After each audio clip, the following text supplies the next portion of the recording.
Bonjour tout le monde! Aujourd'hui, on vient de vivre le premier podcast, le pilote de la nature de l'enfance. J'ai décidé d'inviter pour ce premier épisode-là Jean-Baptiste Audoux, mon ami, un papa et aussi un pédagogue vraiment particulier parce qu'il garde toujours en tête le jeu, le plaisir dans son approche. Donc, il fallait qu'on parle du jeu. Puis là, souvent, la vie va vite, on met le jeu comme un peu à part ou quand on aura le temps, mais le jeu, il est fondamental dans le développement. Il a un rôle vraiment important dans toutes les sphères de notre vie et on l'oublie parfois. Puis aujourd'hui, on a voulu remettre ça en place un peu. Donc, on a abordé le jeu sous l'angle du développement de l'enfant, sous l'angle de l'apprentissage et aussi de la connexion humaine. Donc, à quel point le jeu a une place primordiale dans chacune de ces sphères-là. Et donc, dès la petite enfance jusqu'à la fin de notre vie, le jeu est important et a un rôle précis. Bonjour, aujourd'hui j'ai avec moi Jean-Baptiste Audoux. Allô! Mon grand ami, aussi papa de 2 enfants, enseignant de formation et maintenant conseiller pédagogique. T'es avec moi aujourd'hui pour qu'on puisse parler du jeu, parce que j'ai pensé à toi pour parler de ça, principalement parce que ça fait partie de ton quotidien. Ça me vient naturellement quand je pense à toi. Ça fait partie de ton quotidien en tant que personne, en tant que papa, clairement, puis vraiment beaucoup dans ton approche professionnelle aussi. C'est drôle, mes collègues, on a tous des totems, là. Puis mon totem à moi, c'est pédago-ludique. Enchanteur pédago-ludique. Tu vois, je pense que c'est un drôle de totem, là, mais bon, j'étais content, c'est mieux que bien d'autres. C'est clairement très ludique comme nom, en effet. Puis, on est dans une société qui va vite. Puis, on voit souvent le jeu comme un luxe, quand on aura le temps on prendra du temps pour jouer. Mais quand on parle de petite enfance, quand on parle de développement, le jeu est loin d'être un luxe, c'est en fait un essentiel. Puis donc, c'est pour ça que j'ai pensé en parler, vraiment accorder du temps à ce sujet-là, parce que je pense qu'il faut lui redonner une place d'importance, puis s'arrêter à le décortiquer pour mieux le comprendre, puis voir à quel point il est important. Ouais, puis au quotidien, c'est fou comme sur le spectre du sérieux, jeu et apprentissage sont parfois positionnés à l'opposé l'un de l'autre. Alors que il n'y a pas de surprise, là, je partage ton point de vue, mais jeu et apprentissage sont interreliés, indissociables complètement. Oui, tout à fait. Puis même quand on fait on fait la dissociation entre jeu et apprentissage et développement.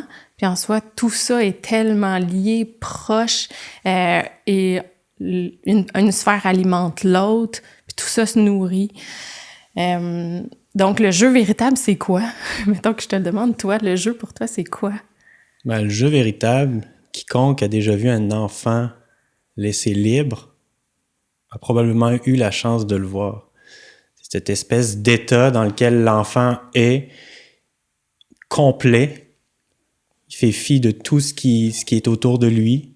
Et c'est fou parce que quand tu laisses un enfant, mettons, de 0 à 4-5 ans, joue libre, ce qu'il va faire, c'est jouer. Dans les années précises, donc ce créneau d'années-là précis, où ce qu'il a à faire, c'est s'adapter à son environnement, apprendre les règles qui régissent cet environnement-là, apprendre le fonctionnement, les codes, les connexions sociales avec les gens qui régissent cet environnement-là. Puis l'outil que l'évolution lui a placé entre les mains, c'est le jeu. Ouais. Fait que c'est fascinant de voir que instinctivement, ce jeu-là, le jeu est un besoin fondamental, inné. D'ailleurs, je pense qu'il est dans les droits de l'ONU. L'ONU, oui, effectivement, le droit de jouer. Puis tu le dis, c'est ça, c'est tellement inné. On peut prendre ça pour l'ensemble des mammifères. N'importe quel mammifère enfant, petit qu'on voit, ils vont naturellement jouer. Quand on regarde n'importe quel autre animal, c'est ça, c'est instinctif. Donc, comme tu dis, le jeu, il sert principalement à découvrir. Puis c'est ça que l'enfant doit faire en premier. Donc, les apprentissages, c'est pas nécessairement scolaire. Tout un enfant qui se développe, qui fait le 0-5 ans, toutes les étapes qu'il va franchir, ben, il est toujours en train d'apprendre. Il apprend toujours quelque chose. On associe souvent apprentissage à apprendre à lire, apprendre à écrire, mais tout ça, ça commence avec découvrir mon environnement, découvrir toutes sortes de choses qui se passent autour de moi, puis comme ça passe par le jeu. Puis j'adore le fait qu'on se plonge dans le monde de l'enfant, puis le jeu est complètement imaginaire, puis on voit la profondeur du jeu souvent quand l'enfant imagine des choses qui se passent réellement. On s'en parlait plus tôt. Mon coco, l'autre fois, qui dit « OK, papa, là, on joue à être toi et moi dans la maison, puis on s'en va faire telle chose. » Il est tellement dans son monde intérieur profond, imaginaire, qu'il est déconnecté de ce qui se passe en ce moment, tu sais. Puis, pour avoir accès à ça, pour se développer, je pense que ce qui est important aussi, c'est qu'on rappelle, parce que des fois, les enfants, ils ont moins accès, il trouve ça plus difficile. L'adulte, souvent, on se dit, ben voyons, il joue pas tout seul, il veut toujours que je sois avec lui. Mais pour avoir accès à ce jeu-là, il faut qu'il soit bien. Il faut que l'enfant il soit en profonde sécurité pour pouvoir aller dans ce jeu-là. Puis si on se dit que l'enfant se développe à travers le jeu, ben on veut lui offrir la sécurité puis la connexion nécessaire pour qu'il puisse se laisser aller à 1000% dans le jeu. Tu sais. Ouais. Là, c'est tellement un bon baromètre du bien-être de l'enfant, la qualité de son jeu. Là. Laisse un enfant tout seul, un enfant qui joue va t'en dire vraiment beaucoup sur comment il se sent dans l'environnement où tu le places, versus un enfant que tu laisses tout seul, qui sait pas quoi faire, qui regarde un petit peu partout, parce que le jeu, comme on l'a dit, ça t'aspire à l'intérieur. Un jeu véritable t'aspire. Puis pour ça, ça te demande un haut niveau de vulnérabilité. Il faut que tu acceptes de t'abandonner. Quand ton garçon joue à être lui-même, puis ton chum, son papa, ben il joue à être ça. Il s'approprie les codes, il bafoue un petit peu, il teste les limites de son monde. Il va aller vérifier des choses. C'est une opportunité pour lui d'aller tester. Il prend le contrôle. Dans d'autres situations de la vie courante, il pourra pas avoir le contrôle. Il est l'enfant, on est les parents, il y a un cadre, des choses à respecter. Il a pas les rênes. Mais quand il est dans son jeu, même s'il joue à être lui-même, il peut aller au-delà de ce qu'il est capable de faire normalement, puis essayer, puis voir c'est quoi les réactions que ça crée. Tu sais. Puis tu sais, ce que le jeu apporte, qui s'estompe tellement quand on le laisse de côté, là, c'est tout le lien à l'erreur. Le jeu, par nature, dédramatise l'erreur, parce que l'erreur dans le jeu, c'est vu comme une logique que l'enfant va tester. Ouais. Il va essayer sa logique-là, puis par rapport à la réponse, ben il va s'adapter, Mais l'erreur dans le jeu est vue comme itérative, c'est-à-dire que c'est... Il y a une phrase que j'aime beaucoup, là, que j'essaye de répéter le plus possible avec mes élèves, c'est se tromper, c'est réussir à trouver une façon qui fonctionne pas. Ouais. C'est tellement ça, le jeu. L'enfant, il fera pas 40 fois la même tentative. Il va la faire 2-3 fois, il va regarder son bloc, puis il va se dire « OK, ça, c'est ce que je veux faire. Je vais changer ma façon de faire parce que mes tentatives que je viens d'essayer m'ont montré que ça fonctionnait pas. Ouais. » Et cette vision-là de l'erreur... tellement positive en plus. Elle est tellement positive, mais elle s'estompe tellement quand on arrive dans les apprentissages plus formels comme à l'école, où là, l'erreur est la chose qu'il faut éviter et plus vue du tout comme un levier ou comme une logique à expérimenter, nuancer ou définir ou redéfinir. Fait que c'est... Puis pourtant, c'est exactement ce qu'on veut, c'est de la résolution de problèmes. Puis autant pour l'enfant que pour l'élève ou pour l'adulte qu'on va devenir, ce qu'on veut dans la vie, c'est être capable de faire face à des problèmes, puis avoir l'œil ouvert à c'est quoi les différentes solutions qui s'offrent à moi. Mais si on a vu ce moment-là d'erreur comme négatif, on se freine, on se ferme, tandis que si ça a toujours été fait dans le plaisir puis dans le jeu, comme une différente possibilité, ça peut réussir, ça peut ne pas réussir. Et j'ai du plaisir à chercher la solution. Ben, les différentes épreuves de la vie aussi sont plus faciles à passer au travers, tu sais. Mais tu sais, quand on y pense, là, ce que tu dis, C'est l'essence du jeu. Le jeu, c'est de la résolution de problèmes. Puis curieusement, la neuroscience nous dit que le cerveau est optimisé pour la résolution de problèmes. Quand tu disais ce matin qu'on parlait que tout est dans tout puis que la nature fait pas les choses... La nature a un plan. La nature a un plan, là. C'est curieusement le moment où on doit faire les plus grands apprentissages de notre vie. Le jeu est le véhicule qui est mis à notre disposition. Ben, moi, je trouve ça assez fascinant. Puis quand on parle de la gestion des comportements ou quand les choses se font beaucoup mieux, le véhicule est beaucoup plus efficace par le jeu. Ben, moi, je me dis que comme pédagogue, je vais surfer là-dessus puis je vais essayer de l'insuffler le plus longtemps possible, ce jeu-là, pour les enfants, pour mes enfants, pour les enfants avec qui je travaille. Ouais.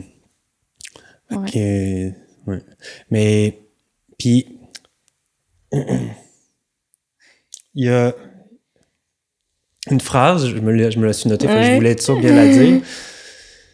C'est que j'aime beaucoup me dire, c'est que le jeu permet à l'enfant d'effectuer son apprentissage dans son monde plutôt qu'il vienne le faire dans notre monde. Ouais.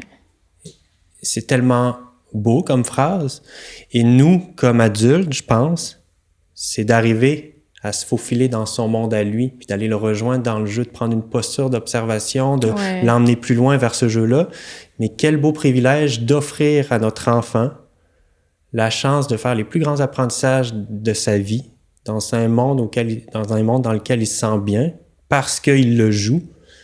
Oui, c'est tellement important. Puis effectivement, c'est un privilège pour l'enfant, oui, d'avoir la chance de vivre tout ça, mais aussi pour le parent d'être observateur de ces grands moments-là. Puis, on a souvent j'ai l'impression que ce message-là est véhiculé que l'enfance, c'est une période en attendant. Que l'enfance, c'est une période légère, où ils font leurs petites affaires en attendant de rentrer à l'école, en attendant de devenir l'adulte qu'ils deviendront. Mais l'enfance, c'est tout sauf une période en attendant. C'est une période à part entière de la vie, puis voire même la plus importante. Les bases se construisent là. Si là, j'ai appris que j'avais à l'intérieur de moi ce qu'il faut pour résoudre des problèmes, pour tester, pour essayer, pour me développer, dans le fond, c'est à travers le jeu que l'enfant, il développe sa conscience de lui-même, qui va développer sa personnalité, qui découvre ce qu'il aime, ce qu'il est, ce qu'il est capable d'assumer. Puis ça, c'est s'il est soutenu, puis s'il est en sécurité pour le faire, s'il y a le temps pour le faire, s'il y a l'espace pour le faire. Puis la posture du parent qui est observateur, des fois, c'est difficile, on le sait, mon défi, là. Ouais, c'est pas embarquer dans le jeu, justement. Exact. Moi, j'ai l'esprit ludique assez fécond. Fait que de pas embarquer dans le jeu, là, des fois, faut que je me parle, mais c'est une posture qu'il faut, je pense, elle s'entraîne, cette posture-là. Autant l'enfant être dans une zone où il est seul longtemps, ça se développe quand il y a différents paramètres qui sont installés, mais autant que l'adulte est en posture d'observation. Puis je pense que par rapport à ça, le rôle de l'adulte, après, c'est d'aller faire l'espèce de lien entre « Hey, j'ai vu que tu faisais ça pendant le jeu, là. Sais-tu ce que ça s'appelle, ce que tu viens de faire? » Ça s'appelle de la condensation, non? mais juste le roule-glisse avec les blocs, l'équilibre, le poids, il y a tellement de choses qu'on peut nommer en ayant observé des choses dans leur jeu. Puis nommer, t'as nommé, mais c'est un point important. Le rôle de l'adulte, c'est de faire le médiateur via l'expertise de son langage d'adulte. Ouais. Quand l'enfant, comme tu le dis, il fait rouler le cylindre ou il le met sur une autre tranche, puis là, il glisse, ben là, c'est à l'adulte d'aller faire la médiation. Tu as remarqué que, en l'essayant plusieurs fois, en te trompant, ben voici avec mes mots ce que ça veut dire, puis voici comment tu peux le nommer toi aussi. Puis cette posture-là, quand on arrive à l'adopter, c'est magnifique parce que tu as ton enfant qui joue, puis après, tu as un beau moment où tu te sers de jeu comme levier en termes d'apprentissage. Tout ça au niveau de la discussion, du dialogue. C'est vraiment un outil de communication vraiment fort. Puis d'ailleurs, si tu mets des enfants, on a souvent cru que les enfants allaient voir les enfants quand on les laisse libres. Ils vont voir où il y a le jeu. Fait que si c'est un adulte qui joue puis des enfants qui jouent pas, l'enfant va aller voir l'adulte. Encore une fois, je sais pas, là, mais c'est pas mal une piste que c'est peut-être important pour le développement puis pour la survie là, de se coller à des jeux. Oui, tout à fait. Puis la posture de l'adulte observateur est difficile à prendre, mais pour nous aussi, c'est de la pratique, tu sais. Puis aider un enfant à grandir, c'est grandir soi-même. Donc, on s'habitue à ces choses-là aussi. Puis si on a l'œil ouvert sur notre comportement aussi, on va les remarquer. Moi, j'ai tendance, je suis fière de lui, puis j'ai envie de lui dire que les moments où il est vraiment à fond, puis que c'est beau, ça m'est arrivé tellement trop souvent de faire « Ah, c'est beau quand tu joues comme ça, c'est donc bien le fun ton histoire. » Puis il sort de son jeu, puis il me regarde, puis après ça, il se replonge plus, puis je suis comme « Ah, que j'ai fait! » tu sais. Mais, fait que là, maintenant, j'essaie de le faire après. Comme tu dis, au moment du souper, on revient sur « Hey, c'était beau tantôt, tu jouais avec tes bonhommes, tu t'inventais tellement d'histoires, j'ai aimé ton imaginaire, t'as beaucoup de... » Puis là, je peux revenir avec lui, je reconnecte en plus, puis il se rend compte que même si je suis un peu plus distante, j'observais quand même. Ça aussi, c'est bon que l'enfant, tu sais, on continue d'assurer la sécurité émotionnelle de notre enfant parce qu'il est pas seul quand il joue. Oui, il va se prendre une distance, mais il sait qu'on est toujours là, qu'on est toujours observateur de son monde, ce qui est sécurisant pour les fois d'après aussi. Il sait que maman, papa ou l'adulte qui est responsable avec lui continue d'avoir un œil sur ce qu'il fait, sans analyser ou vouloir corriger non plus. On observe, mais le monde intérieur de l'enfant a ses tests à aller faire, puis on vient pas nécessairement corriger, on vient soutenir, on vient enrichir aux besoins. Mais cette posture-là, elle se pratique vraiment. Parce que quand on le remarque, des fois, on se rend compte que notre intervention, sur le coup ou pendant le jeu, souvent pas très bénéfique, là. Ouais. Puis, tu sais, une activité qui a la force de te concentrer à ce point-là sur une chose.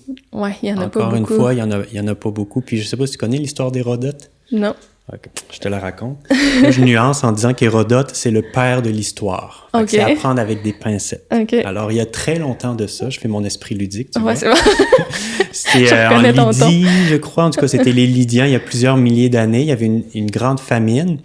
Puis, il n'arrivait pas, effectivement, à fournir la nourriture pour tout le monde. Fait que le roi, il a eu une bonne idée. Il s'est dit, on va manger un jour sur deux. Puis, le jour où on mange pas, on va jouer. Puis ça serait là, selon la théorie, mais encore une fois, Hérodote qui nous raconte ça, c'est pas mal le père des histoires. Selon la théorie, ça serait pendant ce temps-là qu'il aurait inventé les dés avec des osselets, des choses comme ça. Bon. Et ça, cette alternance-là aurait duré 18 ans. Fait qu'on peut remettre en doute la véracité de cette histoire-là. Ouais. Cependant, ce qu'on peut pas remettre en doute, c'est que déjà, depuis la nuit des temps, que ce soit chez l'enfant ou l'adulte, on remarque la qualité immersive du jeu. Ouais. Ça a pris plusieurs centaines d'années là, pour le théoriser, puis qu'un psychologue au nom imprononçable le nomme le flow. Oui. Tu connais sûrement le flow, beaucoup en créativité. Qui est l'espèce, moi j'appelle ça, de zone, qui nous arrive tous à différents moments, parce que le jeu évolue si t'es un adulte ou si t'es un enfant, c'est pas la même chose, mais le flow, c'est littéralement la zone qui te fait oublier que t'as faim. Fait que même si l'histoire d'Hérodote est fausse, le jeu a déjà été remarqué pour avoir cette faculté-là de faire oublier la faim et de focusser les gens autour d'un objet précis. Et cette zone-là, qui est donc optimale à la création et à l'apprentissage, est générée par le jeu. Puis cette zone-là, quand tu es en contexte d'apprentissage, si tu la recherches, tu la trouveras pas, elle vient pas à part avec le jeu ou en étant dans cet esprit-là. Exactement. Ouais. C'est fou de voir qu'il y a tellement de spotlight qui éclaire la faculté intrinsèque, la qualité intrinsèque du jeu dans l'apprentissage. Et que, là, si je fais le lien un peu plus en âge scolaire ou même garderie, et que dans les institutions qui sont censées représenter l'apprentissage, le jeu, comme je te le disais au début, sur le spectre du sérieux, soit à l'opposé de l'apprentissage. Puis je l'ai noté, là, mais même sur la racine grecque du mot jeu, en fait, la racine grecque du mot, je pense, c'est ludique. Dans la racine grecque du mot « jeu » et « éducation », est la même. Ah oui. Fait à la base, Ouais. jeu et éducation étaient relativement la même idée, la même entité. C'est fou. Et c'est pas ce qu'on voit dans les tellement instances d'éducation Oui. qu'on connaît. Ils sont souvent opposés. Puis ça véhicule malheureusement que apprendre doit faire mal. C'est lourd. Que apprendre... Ouais. Ouais. Fait que... Puis c'est pourtant, ça. on le sait, même pour nous, tu sais, le désir de jouer, puis la place du jeu, puis la créativité, puis tout ça, ça a encore une place à l'âge adulte. Puis on le sait que pour nous aussi, c'est plus facile comme ça. C'est toujours quand c'est dans le plaisir que ça passe mieux, que ça se fait mieux, qu'on est plus ouvert. Si nous, on veut se développer ou aller au maximum d'un de nos projets, ça marchera pas quand on est sous pression, qu'on ait des attentes, qu'on est coincé, qu'on est tout... ça... Oui, on peut finir par performer, on peut finir par atteindre un résultat, mais est-ce qu'on va s'être déployé? Est-ce qu'on va être allé au maximum de notre créativité? Non, c'est pas dans ces contextes-là que c'est favorable. C'est la même chose pour l'enfant, tu sais, la créativité, elle sort de l'enfant quand il est en mode jeu. Puis c'est là où ça fonctionne le plus, tu te dis, par rapport à l'éducation. On tente de faire rentrer des savoirs des fois, puis on se dit, ah là, faut être sérieux, là. Là, on tombe au moment sérieux de l'apprentissage.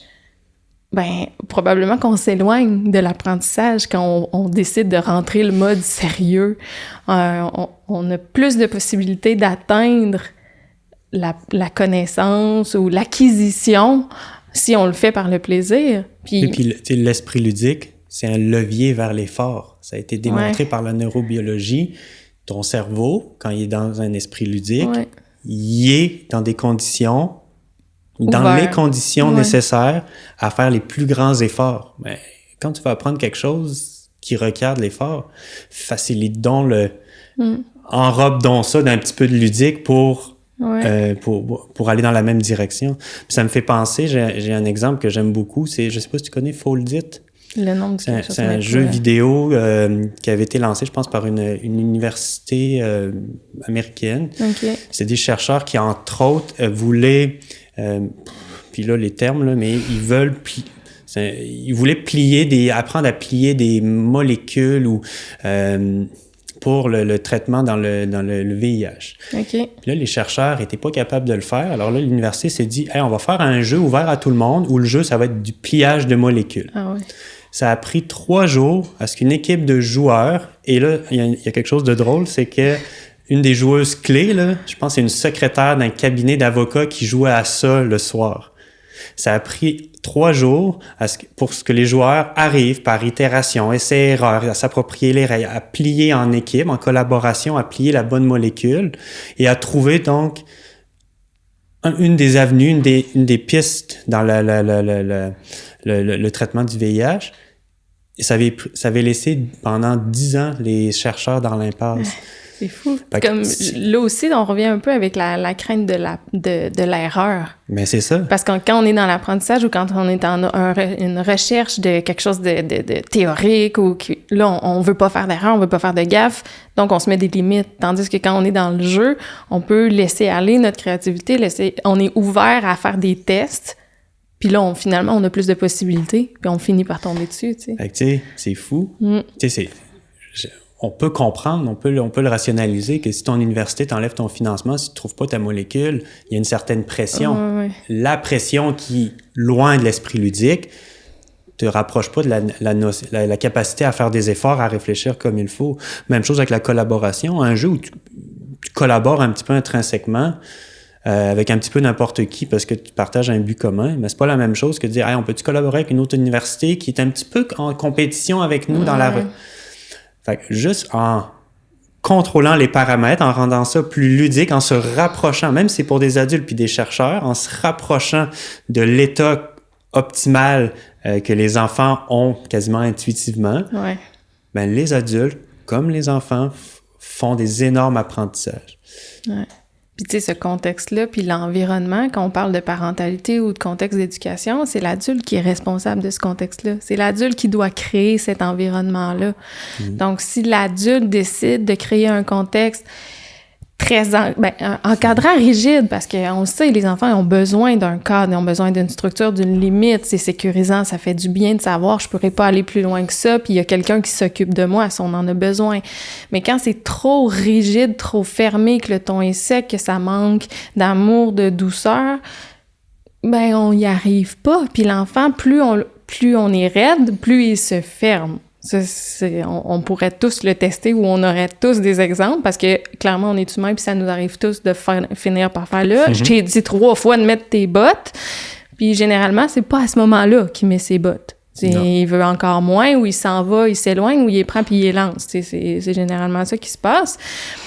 Donc si on était capable d'accéder nous plus facilement au contexte de jeu ou d'avoir plus rapidement les réflexes de hey, on fait comme si on était des pompiers puis là il faut qu'on s'habille le plus vite possible, viens mettre tes bottes. Ça j'allais dire, je sais pas combien de fois on s'habillait en camion grue là. Ouais, c'est le ça. velcro, c'est une petite crochet qui l'ouvre là.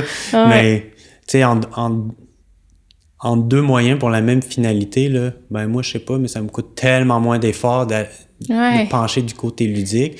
C'est tellement dans ma nature aussi, mais c'est tellement la meilleure gestion, dans une gestion positive, ludique, et encore une fois, de permettre à l'enfant de faire son apprentissage dans son monde à lui. Il apprend à enlever son velcro, à mettre sa botte. Exact. Si pour lui, ça passe par t'es un camion grue, puis après un compacteur, parce que là, je connais tous les noms de camions. T'es un compacteur, puis tu mets ta botte. Mais vas-y, ton compacteur va mettre ta botte. Je suis pas mal sûr qu'à 12 ans, il va appeler ça une botte puis un velcro. Ah oui, c'est ça. Il appellera pas ça un compacteur rendu au secondaire. Là. Puis ça, d'ailleurs, c'est tellement un commentaire qu'on a là, de « Ouais, mais là, quand il va être grand, il jouera plus. » là. Ouais. D'abord, « Ouais, mais quand il va être grand, là, ça peut qu'il tombe dans des substances qui le replacent dans la zone qu'on y a enlevée. » Ça, c'est d'abord une petite note éditoriale, mais ça se peut aussi que... Puis, je veux dire plutôt que c'est pas vrai. Prendre n'importe quel job, les médecins, ils ont des simulations, ils jouent à une pratique médicale parce que c'est improductif, parce que l'erreur n'a pas la même vision, parce que pour tous les différents aspects qui sont si riches et propres au jeu, ben, les médecins, les avocats, les pilotes d'avion, coudonc, qui font des simulations. Moi, je suis content que mon pilote d'avion ait joué à conduire des avions. Oui, qui ait fait quelques tests sans conséquences avant. Là. Exact. Ouais. Quand il y réfléchit, l'esprit ludique, ce désir de jeu, cette zone, ce flow-là qui est apporté par le jeu, on le recherche toute notre vie. Si on n'y arrive pas pour différentes raisons, ben c'est là encore une fois qu'on tombe dans des moyens échappatoires où on va rechercher une bulle de créativité et tout ça. Oui. Ça, on le voit dans le développement aussi de l'humain en général. Si on lit, on cherche un peu à comprendre comment ça se passe. On le disait tantôt, la nature, elle a un plan, puis les enfants, ils doivent franchir ces étapes-là d'exploration puis le faire de façon ludique où là, justement, il n'y a pas de conséquences. Puis s'ils n'ont pas le temps ou l'espace pour le faire là, ils vont devoir le refaire plus tard. Puis ça, souvent, on le voit, les enfants qui n'ont pas eu de place pour jouer quand ils étaient tout petits, eh bien, ils vont aller le faire à l'adolescence, puis là, ils vont se mettre dans des situations dangereuses parce que leurs capacités corporelles sont plus grandes, mais leur capacité de relativiser n'est pas encore complètement développée non plus. Donc là, on se met dans des contextes dangereux parce qu'ils n'ont pas pu explorer quand ils étaient petits. Donc, de laisser de la place quand ils sont à l'âge pour le faire, c'est vraiment important. Puis quand on parle du flow, ben à force de le faire en tant que parent, ce flow-là, il nous accompagne aussi. Donc, il finit par faire partie à part entière de notre parentalité. Quand ça fait 22 fois que tu inventes une histoire pour les souliers, ben à un moment donné, rendu à la 23e fois, elle vient toute seule, tu sais. Tandis que quand on se bat pour l'habillage, on est en hiver, c'est l'habillage qui nous vient. C'est un gros chantier de bataille, l'habillage. Mais se battre pour l'habillage, on va prendre 12 minutes pour faire là. Je t'ai dit de mettre tes bottes. Bon, on est rendu au mitaine, puis on est à bout, puis on le sait que c'est tough, puis ça finit tout par nous arriver. Mais si on prend 2 secondes avant pour respirer, faire comme, OK, là, on fait quoi? Pompier, bruit, machin, on se trouve une idée de jeu, ben on va s'être arrêté 1 minute, on va avoir respiré 1 minute, puis finalement, on va s'éviter le combat de 12, tu sais. Donc, on est vraiment plus on le fait, plus ça devient facile, puis plus c'est efficace, puis on reste dans la connexion avec notre enfant. Parce qu'au-delà de tout ça, ce qui est important, c'est de rester connecté avec notre enfant. Tout ce qu'on veut, quand on attend quelque chose de lui, si notre connexion est loin, si notre connexion est pas bonne avec notre petit, on n'obtiendra jamais ce qu'on veut, tu sais. Puis tu sais, puis c'est par le jeu, non? Mais c'est parce que c'est par le jeu que ça passe, tu sais, de garder ce lien-là avec lui. C'est par le jeu que ça se fait. Puis, je veux juste te poser une question, là, parce que je te connais un peu, puis je sais à quel point t'es douce, t'es sensible. Je sais que tu théorises beaucoup, tu rationalises beaucoup ce besoin de connexion-là. Je sais que t'as un paquet de théories en arrière de la tête, mais c'est quoi, comment dire, pas ta vision, là, mais comment tu gères les jeux violents? Un enfant qui joue à tuer, un enfant qui joue à se battre. J'ai comme l'impression que ça peut venir te chercher, là, te connaissant un peu, je sais pas. Vraiment? Ouais, non, c'est clair que ça vient me chercher vraiment. Ça me déclenche au bout parce que moi, mes craintes en tant que parent, justement, en tant que maman, c'est souvent quand je vois un comportement méchant ou quelque chose, justement, avec de la violence ou autre, je me dis « Oh mon Dieu, ça va rester. Oh mon Dieu, ça va rester. » Puis là, mon enfant est en train de devenir méchant ou, tu sais. Donc là, ça me déclenche, moi, en tant que personne, c'est sûr. Mais après avoir lu beaucoup aussi et tout, je comprends maintenant que le jeu, c'est de l'intérieur vers l'extérieur. Donc, c'est quelque chose qui se passe à l'intérieur de l'enfant qui doit extérioriser. Puis, on parlait de faire des tests, de prendre les rênes, de vérifier des choses. C'est donc quelque chose que l'enfant pourra pas vérifier en vrai. Donc, il va se permettre d'aller l'essayer dans le jeu, tu sais. J'avoue. Tu sais, comment t'approprier la notion de mort si tu le joues pas? Ça. C'est tellement abstrait que ça me fait penser, là, mais je sais pas, tu connais le livre de jeunesse La Croûte? Non. Ah oui, oui. Qui commence en disant j'ai demandé à mon papa c'est quoi être mort, il m'a dit c'est quand tu respires plus, puis la petite fille dit j'ai été mort 4 secondes. Ouais, c'est ça, exactement. C'est ça. Tellement l'image, ouais. Apprends la mort, l'enfant va jouer à la mort. Puis ça me fait un petit parallèle, mais quand on sait que les enfants des camps de concentration, à quoi ils jouaient, c'était au camp de concentration. Ils jouaient pas à quelque chose pour s'évader de leur réalité. Ils jouaient la réalité. Il y avait des enfants qui jouaient les Allemands, les Juifs. C'est fou. Et c'est fou. Dans un contexte de camp de concentration, d'abord que le jeu soit présent, ça en dit quand même long, mais que les enfants jouent la réalité à leur échelle à eux pour s'approprier les codes, distorsionner la réalité pour se faire une place. Ben, c'est quand même fascinant, là. Puis tantôt, on parlait à quel point l'essence du jeu, c'est l'imaginaire, mais pour avoir accès à cet imaginaire-là, il faut se sentir en sécurité. On peut s'imaginer clairement que ces enfants-là ne se sentaient pas en sécurité, mais que le besoin de jeu était tellement fort qu'ils ont pris le pas s'approprier, qui ont pris le pas apprendre, qui ont pris le pas « OK, je suis pris avec ça, mais comment je peux... » J'avais jamais réfléchi à ça, mais c'est clairement leur sentiment de sécurité n'était pas là. Ça veut dire que c'est la fonction adaptative du jeu qui a pris... c'est intéressant. Ouais, et c'est fou parce que là, t'es pas mal en mode survie dans un camp de concentration, puis que tu joues... Malgré tout, le jeu avait une place, avait son rôle, tu sais... C'est incroyable. Puis à quel point aussi on peut faire confiance à l'enfant pour se développer. C'est parce que si ces enfants-là étaient quand même à la recherche de s'approprier le monde dans lequel ils vivent, en connaissant l'horreur qu'il y avait derrière tout ça, mais non, l'enfant à l'intérieur de lui veut se développer, veut comprendre, veut aller au... Fait que dans des contextes quotidiens qu'on a, des fois, on veut, nous, apprendre aux enfants. On se dit que nous, on doit leur inculquer ça. Nous, on doit leur montrer telle ou telle chose.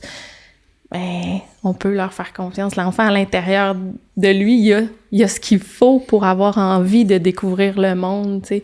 Puis qu'à travers son jeu de blocs ou à travers quoi que ce soit, il va finir par découvrir les concepts de rouler, glisser et autres.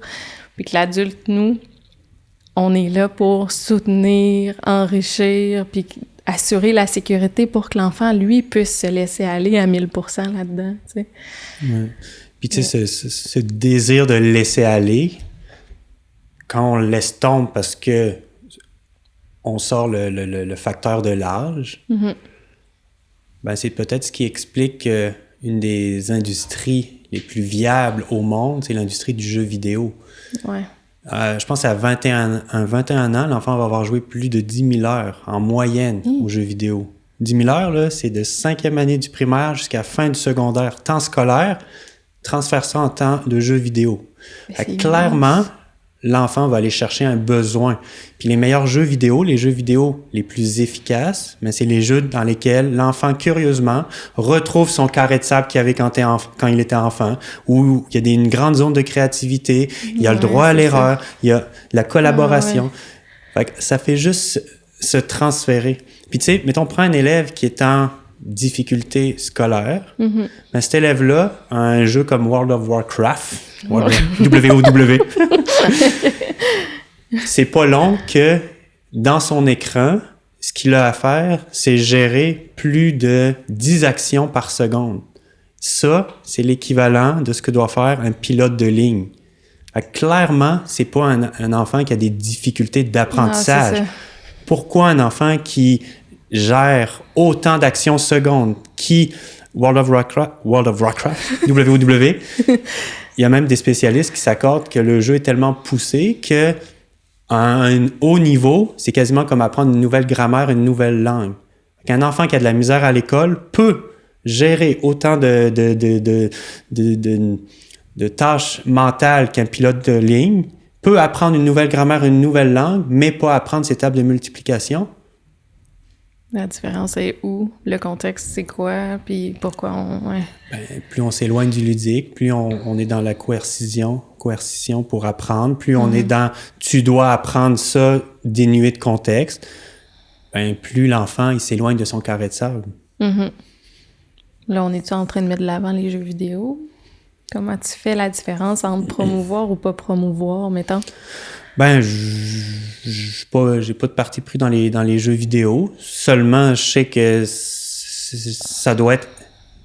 Là, si on fait le postulat de base que le jeu est un besoin fondamental qui nous accompagne toute notre vie, là, je suis peut-être une exception, là, mais en général, on joue plus au petit bloc à 34 ans. Et pourquoi les jeux vidéo sont une si grande industrie? Moi, je pense parce qu'il y a beaucoup de choses qu'on retrouve, qu'on avait quand on était enfant, notamment, comme je disais, tout au niveau de la créativité, de la liberté d'action, des choix, un narratif, un scénario immersif, tout ce que tu faisais un peu quand tu étais enfant par le jeu libre, par le je m'invente un monde, mais dans des jeux vidéo relativement ouverts, c'est un petit peu ce que tu retrouves. Oui, c'est ça. Fait que c'est parce qu'on recherche un contexte où on a le droit de laisser aller la créativité sans conséquence. Tu sais. Oui, exact. Ouais, non, c'est ça. Puis, tu sais, c'est ça. Parce qu'au final, c'est ça, tu sais, le jeu, si on fait le tour, le jeu, il nous accompagne dans le développement dès la petite enfance. Il nous accompagnerait mieux. Il devrait nous accompagner dans tout ce qui est apprentissage, puis dans tout ce qui est connexion avec l'humain, parce que c'est là où on finit par réussir à garder le lien privilégié avec nos enfants, avec des amis, qu'on fait une soirée entre amis, on est là, on est dans la liberté, la créativité, on veut jouer, on se détend, fait qu'on est dans un esprit, pas de performance, on est dans un esprit du jeu. Ludique, là, on retrouve ça. Fait que le jeu, il devrait nous accompagner tout le temps et partout. C'est quelque chose... Comme on peut maintenant, même auprès de nos enfants, le voir comme un luxe ou le voir comme quelque chose de... On fera quand on aura le temps, tu sais. Il faut vraiment reprendre... Lui redonner sa place puis sa valeur parce que c'est pas un surplus, c'est pas un quand on pourra. C'est non, on devrait bâtir autour du jeu, en fait, là, tu sais. Puis tu sais, je pense que c'est tellement de l'ordre développemental puis de l'élan naturel que bloquer un enfant en jeu, ça va juste mener à des affaires négatives. C'est un peu comme dire arrête de marcher, arrête de respirer. Ouais. Tu laisses un enfant de n'importe où dans le monde, n'importe quelle religion, n'importe quel peuple, n'importe quelle exposition sociale, ce qu'il va faire, c'est jouer. Ouais. Essaye de bloquer ça, toi, comme adulte, puis faire en sorte que tout aille bien, que tout coule bien. Ouais. Travaille donc avec ce que la nature a mis comme facteur évolutionnaire en nous. Oui, parce que le jeu n'a pas besoin d'amis, puis il n'a pas besoin de jouets. Le Non, jeu exact. peut exister Ben à oui. lui tout seul. En fait, existe à lui tout seul. Ben oui. Puis nous, des fois, en tant qu'adultes, on le perd, on s'en éloigne, donc on veut substituer en achetant ou en offrant des objets qui vont soutenir le jeu. Mais la seule et unique chose qui soutient le jeu, c'est la sécurité, le temps et l'espace. Si l'enfant, il y a du temps pour le faire, il y a l'espace physique de se mouvoir puis d'essayer des choses, puis le contexte sécuritaire, le jeu est là. Le jeu peut exister. Un enfant accompagné de son parent dans une forêt, il y a bien des chances que l'enfant se prenne une roche, s'invente quelque chose, que ça devienne un bonhomme, une branche, une épée ou quoi que ce soit. Il n'y a pas besoin d'objets ou même d'autres personnes, tu sais. Ouais. C'est tellement instinctif et fondamental. Ah non, on est convaincus. Ouais, c'est ça. Moi, je propose qu'on donne des coups de cœur littéraires sur le jeu. Oui, moi, puis pour parler de l'aspect développemental aussi, justement, comprendre l'importance du jeu et son rapport au développement, ça serait Jouer, grandir, s'épanouir de Deborah McNamara, où là, justement, on parle beaucoup de l'approche du lien d'attachement, l'importance de l'attachement dans le développement de l'enfant et donc à partir du jeu aussi. OK. Puis, est-ce que tu connais Jouer de André Stern? Non, je connais l'auteur, okay. Mais j'ai pas lu celui-là, par exemple. Fait que c'est intéressant parce que c'est un adulte qui n'est jamais allé à l'école, donc qu'on n'a jamais interrompu son jeu, qui travaille avec des neuropsychologues, neuroscientifiques pour un peu théoriser tout ça ou s'arrimer aux recherches par rapport justement à ce désir intrinsèque du jeu. Puis il fait beaucoup le lien entre jeu, enthousiasme, développement neurobiologique, tout ça.